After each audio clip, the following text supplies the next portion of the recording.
ഏയ് കല്യാണി,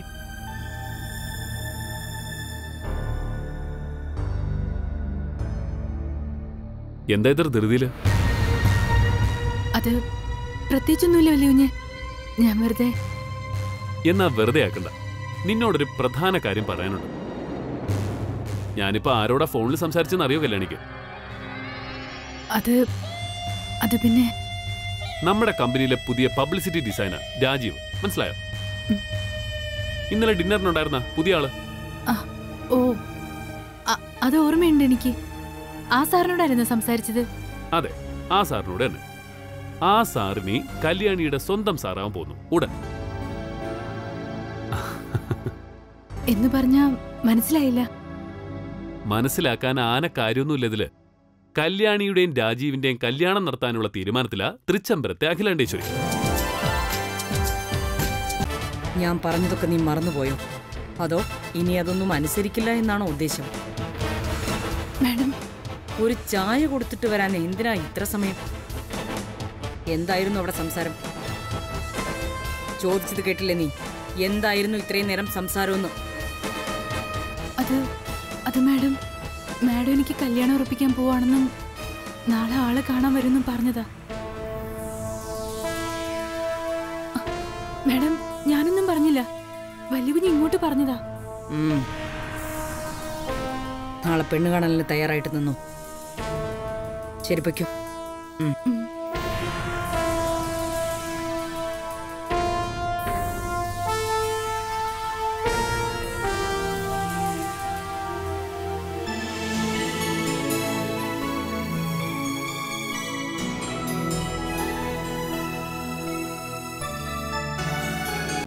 ഓ, ഇതിൽ കൂടുതൽ എന്ത് റെഡിയാവാനാ?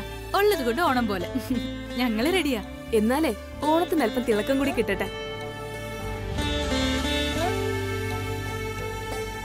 ഇത് ഈ ആഭരണങ്ങളും കൂടി ഇട്ടോ.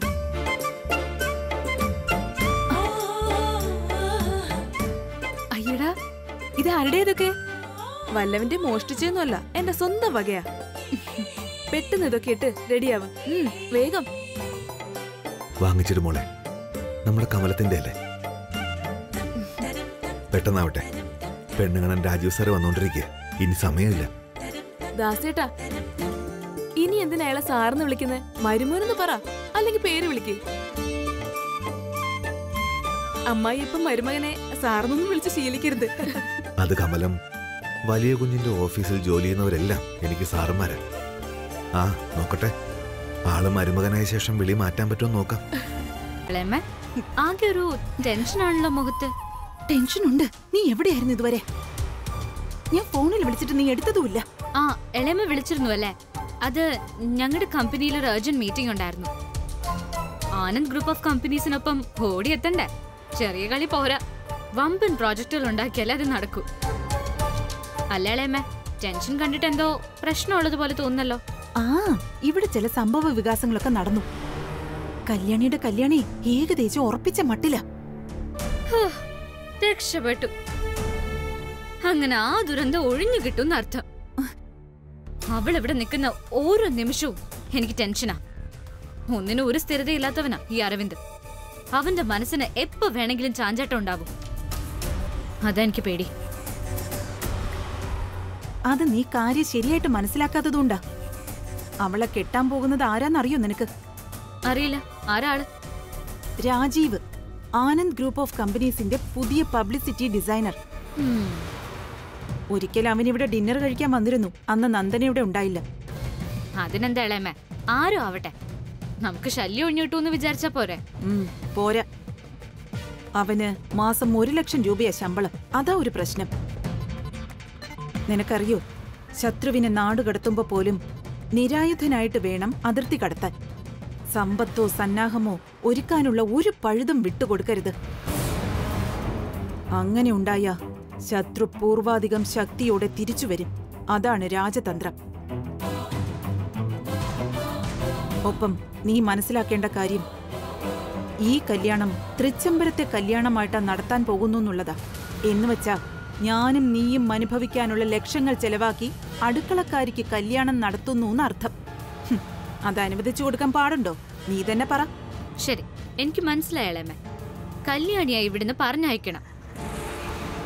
എനിക്കും ഇളയമ്മയ്ക്കും അവകാശപ്പെട്ട ഒരു തരി സമ്പത്ത് പോകാതെ. അതല്ല ഇളയമ്മ ഇപ്പൊ പറഞ്ഞു വരുന്നത്. അതെ, അതിനി ഒരു മാർഗമേ ഉള്ളൂ നമ്മുടെ മുന്നിൽ. ഈ കല്യാണം മുടങ്ങണം. നമ്മൾ മുടക്കണം. നീ എന്തു പറയുന്നു? അതെങ്ങനെ ശരിയാവും? കല്യാണം ഇവിടുന്ന് പോണ്ടേ? അതിന് കല്യാണം നടന്നല്ലേ പറ്റൂ. തെറ്റ്. കല്യാണം നടന്നാലും കല്യാണി തൃച്ചംബരത്ത് നിന്നും പോകുന്നില്ലെങ്കിലോ? പോവില്ലേ എന്ന് പറഞ്ഞ? അതെ, കല്യാണിക്ക് ആലോചിച്ചു വെച്ചിരിക്കുന്ന രാജീവ് ബന്ധുക്കളൊന്നും ഇല്ലാത്തവനാ. മാത്രമല്ല, ലക്ഷങ്ങൾ സാലറിയുള്ള ജോലി കൊടുത്തതിന് തൃച്ചംബരത്തോട് വിധേയപ്പെട്ടവൻ.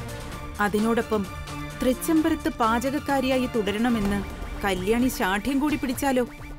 പിന്നെ നമ്മൾ കൂട്ടുകക്ഷി സഖ്യം ചേർന്നാലും ഒരിക്കലും കല്യാണിയെ തൃച്ചംബരത്തുനിന്ന് പുറത്താക്കാൻ പറ്റില്ല. ഒരിക്കലും. ഭഗവാനേ, എല്ലാം നല്ലതുപോലെ നടക്കണേ.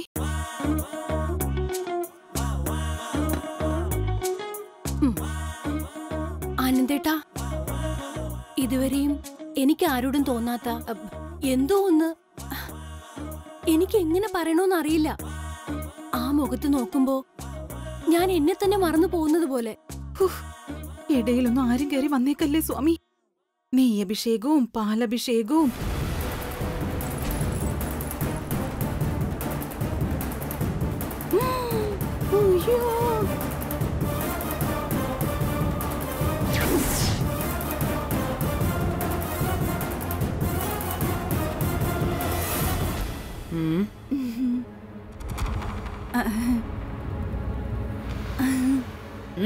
നീ എന്താ ഇവിടെ നിന്ന് കറങ്ങുന്നേ? ചേച്ചി, പകല് എല്ലാ ലൈറ്റും ഓണായി കിടക്കുക. അതൊക്കെ ഒന്ന് ഓഫ് ചെയ്യാന്ന് വിചാരിച്ചു. വന്നിട്ട് ഇപ്പോഴാ അഖിലാന്റിന്റെ റൂമിലൊന്ന് വരാൻ പറ്റിയത്.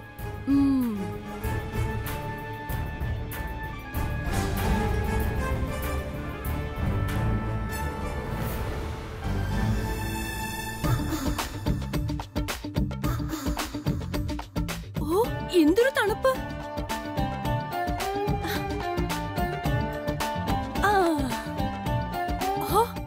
എന്തോരം വലിയ റൂമാ. ഭയങ്കര സെറ്റപ്പ് തന്നെ. നമ്മുടെ ആന്റിയുടെ റൂമൊന്നും ഇതിന്റെ 7 അയൽവക്കത്ത് വരില്ല.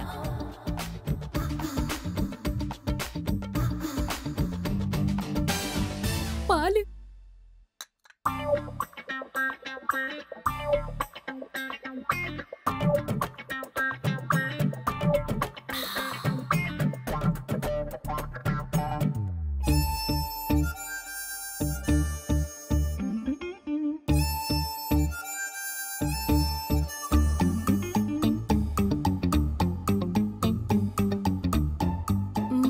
അഖിലാന്റി ഓരോ ദിവസം ഓരോ സാരിയിലെ ഉടുക്കുന്നത്.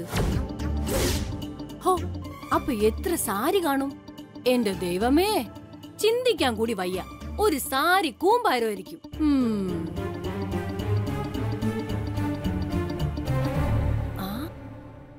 അപ്പൊ ഇവിടെയാണ് അലമാര.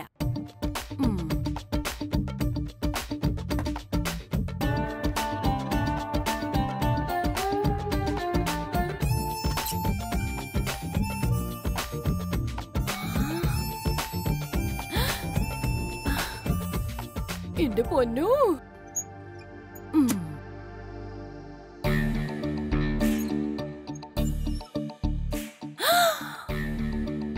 അയ്യോ, എന്തോരം സാരികളാ!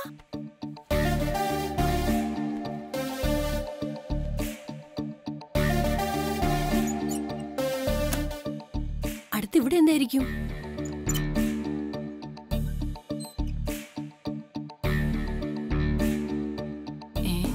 ഇതിനകത്ത് എന്താ ഒരു സാധനം?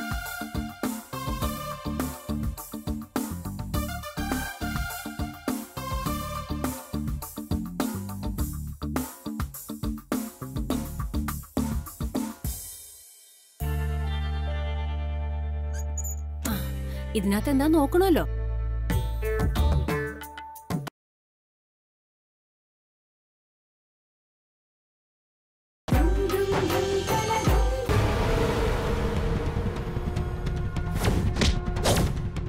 നിൽക്ക്.